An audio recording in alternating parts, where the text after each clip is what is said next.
ఏమో చేసిన రాత్రి పూట పారదలు పెట్టించుకుంటే ఏమో చేసిన అన్నా ఏమి ఏడన్నా లేని గడాట కదా పారదలు పెట్టించుకునేది హైదరాబాద్కి ఎక్కడన్నా పోతే మో చేసిన పాస్టర్ అవసరమైతే జీడిఎస్ కొరకు సీడు పత్తులు అనేసి పెడతాను కానీ నేను సీడు పత్తికి రాను. మా అత్తయ్య మంచి మంచి పాటలు పడుతుంది. పింఛన్ బంగారు లెక్కలు వస్తుంది మధ్య మాకైతే.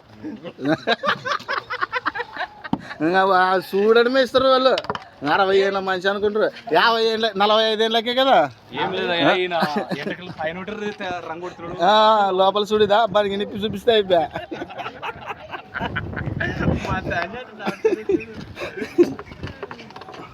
వస్తాలేగా మామకి పింఛన్ దగ్గరకు వచ్చేదంగా